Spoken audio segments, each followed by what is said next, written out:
Welcome to the second lecture on graphs in data structure.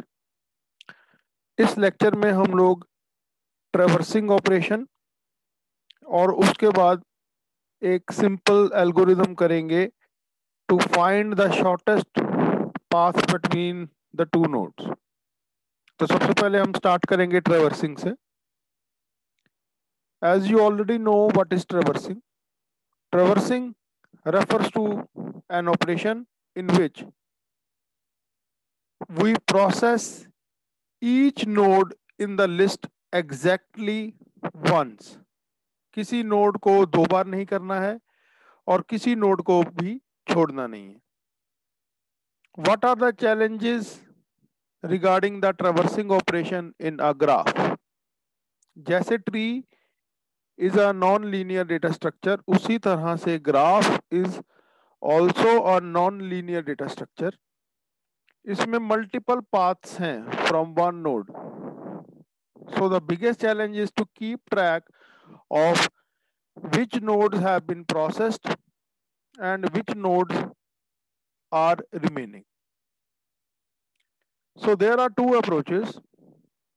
One is called breadth first search and the other one is called depth first search. What is breadth first search? हम लोग एक order होता है जिसमें nodes जो हैं वो create होती हैं। हम लोग फर्स्ट नोड से स्टार्ट करते हैं। फर्स्ट नोड को प्रोसेस करने के बाद हम लोग उस नोड की सभी एडजेसेंट नोड्स को प्रोसेस करते हैं। फिर हर एडजेसेंट नोड की सारी एडजेसेंट नोड्स को दोबारा करते हैं। इस ट्रैवर्सिंग एल्गोरिदम में, ब्रेडथ फर्स्ट ट्रैवर्सिंग एल्गोरिदम में, we need a data structure, additional data structure for implementing it, and that data structure is called queue. So what's the idea? I repeat कि आप जब ग्राफ बनाते हैं तो जो first node create होती है आप वहां से स्टार्ट करते हैं। उसकी सभी एडजेसेंट नोड्स को फिर आप प्रोसेस करते हैं। फिर जिस एडजेसेंट नोड को आप प्रोसेस करते हैं उसकी सभी एडजेसेंट नोड्स को प्रोसेस करते हैं। बस एक ध्यान रखना है कि आप जिस नोड को पहले प्रोसेस कर चुके हैं उसको दोबारा प्रोसेस नहीं करेंगे। इसके लिए हम क्या करते हैं कि हम एक स्टेटस बिट जो है वो मेंटेन करते हैं ईच नोड के लिए। वो हमें बताता है कि whether the node has been processed और नॉट। तो जैसा मैंने बताया, there are two status values. तो there are basically three status values. So let's get the third also. So what is status is equal to 1? Status is equal to 1 means, I'll just let me correct this.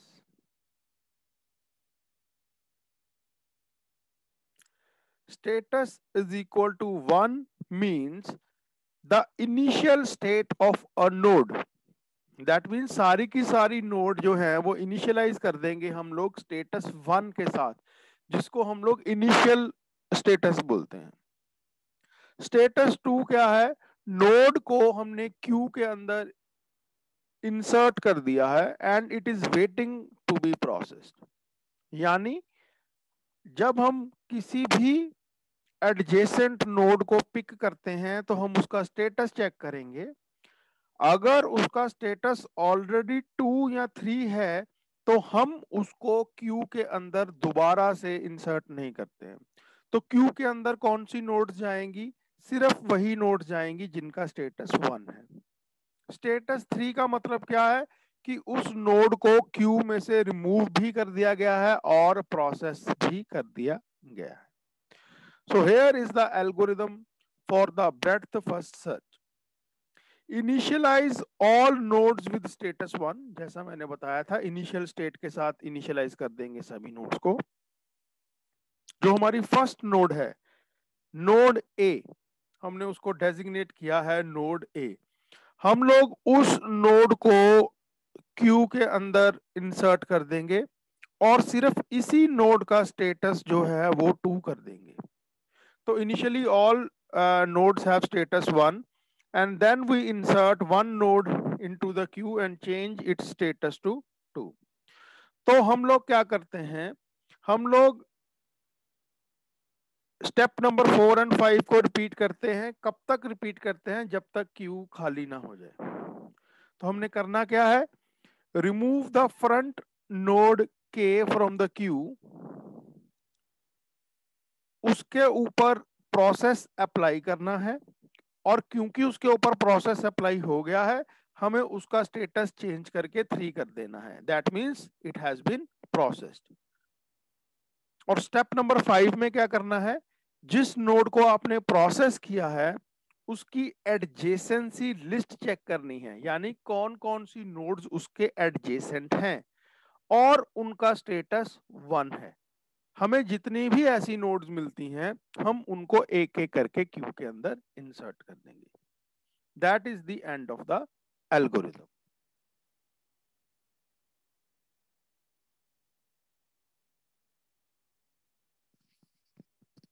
Now we will see an example of the breadth first search algorithm.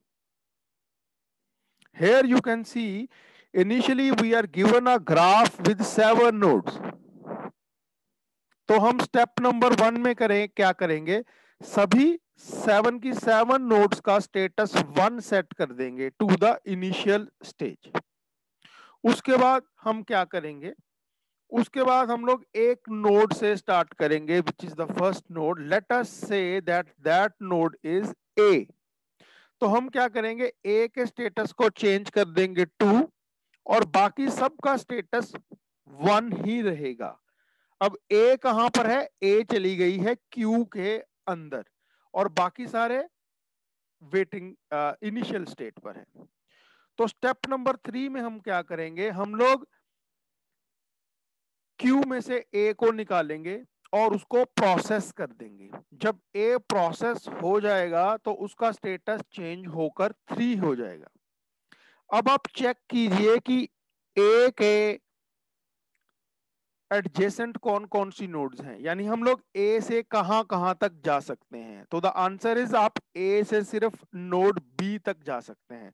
तो हमने क्या किया कि B को Q के अंदर डाल दिया और उसका स्टेटस चेंज करके 2 कर दिया। बाकी सबका स्टेटस अभी भी 1 ही है। नेक्स्ट स्टेप, आप क्यू में से बी को निकालिए, आप क्यू में से बी को निकालिए, उसको प्रोसेस कीजिए और उसका स्टेटस 3 कर दीजिए। अब आप चेक कीजिए कि आप बी से कहां कहां जा सकते हैं। तो आप बी से 2 नोड्स पर जा सकते हैं, एक है सी और एक है डी। तो हम लोग क्या करेंगे, सी एंड डी को क्यू के अंदर इंसर्ट कर देंगे और सी एंड डी का स्टेटस चेंज करके 2 कर देंगे। तो उसके बाद क्या करेंगे, आप क्यू के फ्रंट में कौन सी नोड है, सी। तो सिर्फ सी को क्यू में से निकालेंगे और उसको प्रोसेस करने के बाद उसका स्टेटस 3 कर देंगे। अब हम चेक करेंगे कि हम लोग सी से कहां कहां जा सकते हैं। तो आप नोड सी से सिर्फ नोड ए पर जा सकते हैं, लेकिन नोड ए का स्टेटस ऑलरेडी 3 है, यानी हम उसको प्रोसेस कर चुके हैं, यानी ए को दोबारा क्यू में नहीं डालेंगे। तो इस स्टेप में हम लोग किसी भी नोड को क्यू के अंदर नहीं डालेंगे। तो नेक्स्ट स्टेप में क्या है कि आपके क्यू के अंदर डी थी, तो हमने डी नोड को बाहर निकाला और उसको प्रोसेस कर दिया। जब हमने डी को प्रोसेस किया तो हमने चेक किया कि उसके डी के एडजेसेंट कौन सी नोड है। तो हमें पता चला कि डी के एडजेसेंट है नोड नंबर जी। तो हमने क्या किया कि जी को क्यू के अंदर इंसर्ट कर दिया और उसका स्टेटस 2 कर दिया। आफ्टर दैट हमने जी को क्यू में से रिमूव किया और उसको प्रोसेस करने के बाद उसका स्टेटस 3 कर दिया। अब हम चेक करेंगे कि G के एडजेसेंट कौन कौन सी नोड्स हैं। तो आप G से एक नोड नंबर E तक जा सकते हैं और एक F तक जा सकते हैं। तो हमने E एंड F दोनों का जो स्टेटस है वो 2 कर दिया है और इन दोनों नोड्स को Q के अंदर इंसर्ट भी कर दिया है। इन द नेक्स्ट स्टेप हम लोग नोड नंबर E को स्टैक Q में से निकालेंगे और उसको प्रोसेस करने के बाद उसका स्टेटस 3 कर देंगे। अब ध्यान से देखिए कि आप E से कौन सी नोड तक जा सकते हैं, F, लेकिन F का स्टेटस ऑलरेडी 2 है। इसका मतलब हम उसको दोबारा Q के अंदर इंसर्ट नहीं करेंगे। इन द लास्ट स्टेप हम लोग F को Q में से रिमूव करेंगे और उसका स्टेटस 3 कर देंगे। अब चेक करेंगे कि हम लोग F से कहां पर जा सकते हैं। तो आप F से सिर्फ एक ही नोड पर जा सकते हैं, दैट इज नोड B। लेकिन B का स्टेटस ऑलरेडी 3 है, इसका मतलब इसको दोबारा से Q के अंदर इंसर्ट नहीं कर सकते। So now there is no node in the queue, which means आपने सारी की सारी नोड्स को प्रोसेस कर लिया है। आप इसको वेरीफाई भी कर सकते हैं। जैसा आप देख सकते हैं इस टेबल के अंदर सभी नोड्स का स्टेटस जो है वो 3 हो चुका है। That means all the nodes have been processed. So this is the end of the breadth first search algorithm. इसका आपने algorithm देखा, it is a very simple 3-step algorithm and we have also seen an example of the same.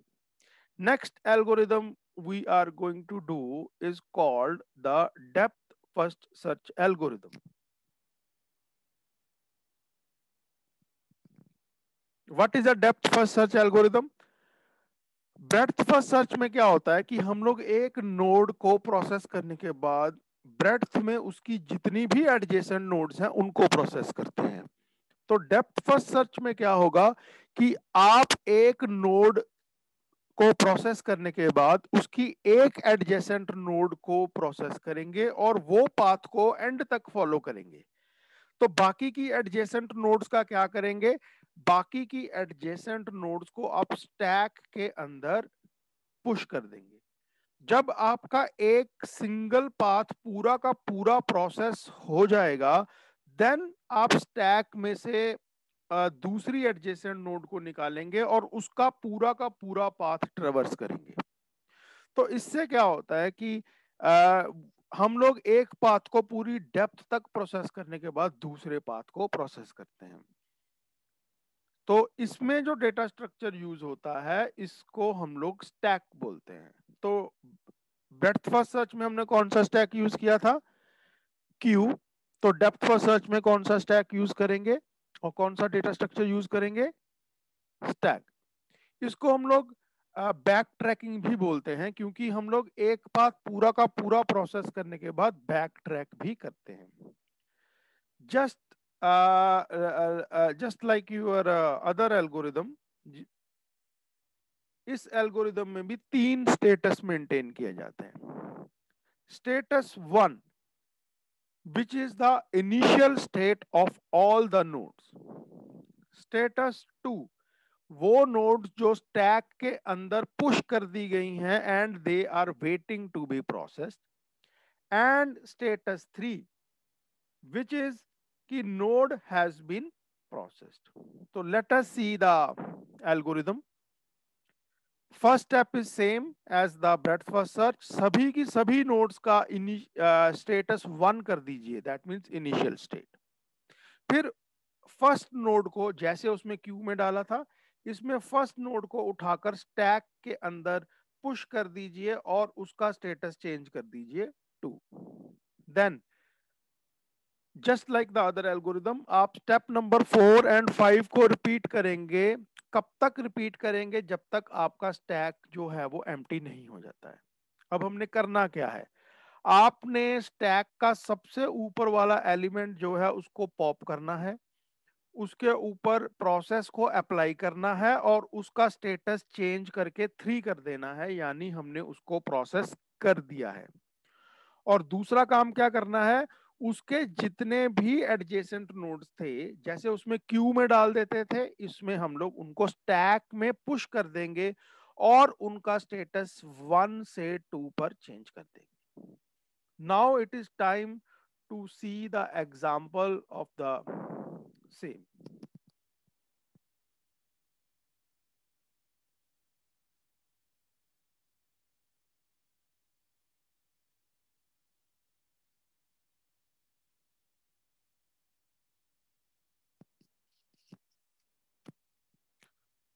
So here you can see, हम सबसे पहले क्या करेंगे, हमारे पास 7 nodes हैं, तो हम लोग 7 की 7 नोड्स का इनिशियल स्टेट जो है वो 1 कर देंगे, यानी इनिशियल स्टेट।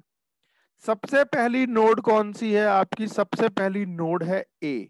तो हम लोग इसको स्टैक के अंदर पुश कर देंगे। हेयर आप देख सकते हैं कि स्टैक के अंदर आपका नोड नंबर ए चला गया है, उसका स्टेटस चेंज करके 2 कर देंगे, बाकी सबका इनिशियल स्टेट ही है।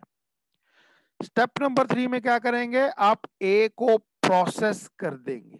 तो ठीक है, ए को प्रोसेस कर दिया तो उसका स्टेटस चेंज करके 3 कर दिया। अब ए के एडजेसेंट कौन सी नोड है? सिर्फ नोड नंबर बी। तो हम लोग क्या करेंगे, बी को स्टैक के अंदर पुश करेंगे और उसका स्टेटस चेंज करके 2 कर देंगे। आफ्टर दैट हम लोग बी को स्टैक में से पॉप करेंगे और उसको प्रोसेस कर देंगे। अब हम चेक करेंगे कि बी के एडजेसेंट कौन सी नोड्स हैं। तो बी के एडजेसेंट 3 नोड्स हैं, सी, डी एंड ई। तो आप क्या करेंगे, सी, ई एंड डी को, सी, ई एंड डी तीनों नोड्स को आप स्टैक के अंदर डाल देंगे। तो सबसे ऊपर कौन सी नोड है? सबसे ऊपर है नोड नंबर डी। तो नेक्स्ट स्टेप में आप क्या करेंगे, डी को स्टैक में से पॉप करेंगे, यानी जो सबसे ऊपर वाली नोड है उसको पॉप करेंगे। उसको प्रोसेस करने के बाद उसका स्टेटस 3 कर देंगे। अब आप चेक कीजिए कि आप डी से कहां कहां तक जा सकते हैं। तो डी से आप एक ई को जा सकते हैं, ई ऑलरेडी स्टैक के अंदर है। और डी से आप जी को जा सकते हैं, तो जी को स्टैक में डाल दीजिए और उसका जो स्टेटस है उसको चेंज कर दीजिए टू 2। अब आपके स्टैक में सबसे ऊपर कौन सी नोड है? जी। तो नेक्स्ट नोड जो प्रोसेस होगी दैट विल बी जी। तो जी का स्टेटस चेंज करके 3 कर दीजिए। और अब चेक कीजिए कि आप जी से कहां कहां पर जा सकते हैं। द आंसर इज कि आप जी से कहीं पर भी नहीं जा सकते हैं। अगर आप जी से कहीं पर नहीं जा सकते हैं तो कोई भी नोड स्टैक के अंदर पुश नहीं होगी। तो स्टैक के अंदर नेक्स्ट टॉप नोड कौन सी है? ई। तो हम लोग ई को प्रोसेस करेंगे और उसका स्टेटस 3 कर देंगे। अब इसको प्रोसेस करने के बाद आप चेक कीजिए कि ई के कॉरस्पॉन्डिंगली या एडजेसेंट नोड कौन सी है। The answer is F. आप ई से एफ को जा सकते हैं। तो एफ का स्टेटस चेंज करके 2 कर दीजिए और एफ को स्टैक के अंदर इंसर्ट कर दीजिए, पुश कर दीजिए। तो अब सबसे ऊपर वाली नोड कौन सी बन गई? एफ। अब आप एफ को स्टैक में से निकालिए और उसको प्रोसेस कर दीजिए। जब आप एफ को प्रोसेस करेंगे तो उसके कॉरस्पॉन्डिंगली कोई भी एडजेसेंट नोड नहीं है। तो आप स्टैक में से जो बची हुई नोड है सी, उसको निकालेंगे और उसको प्रोसेस कर देंगे। ठीक है। तो जब आपने सी को प्रोसेस किया तो आप देखेंगे कि सी के कॉरस्पॉन्डिंगली सिर्फ एक ही एडजेसेंट नोड है ई, लेकिन ई को हम लोग ऑलरेडी प्रोसेस कर चुके हैं। तो अब आप स्टैक के अंदर कोई भी एंट्री नहीं करेंगे, stack will become empty, which means it is the end of the algorithm. जब आप इसको वेरीफाई करेंगे तो आप देख सकते हैं कि सभी नोड्स का स्टेटस 3 हो चुका है, 3 हो चुका है, which means all the nodes have been processed. So that is the end of the two traversal algorithms known as breadth first search and depth first search. Breadth first search में क्या होता है कि आप क्यू यूज करते हैं और depth first search में आप स्टैक यूज करते हैं। ब्रेडथ फर्स्ट सर्च में बैक ट्रैकिंग नहीं होती है, जबकि डेप्थ फर्स्ट सर्च में बैक ट्रैकिंग होती है। So that is, I think, enough for the lecture today. please go through this video on the YouTube, and if you have any questions, you can put those questions in the comment section and I'll reply back to you. Till then, goodbye.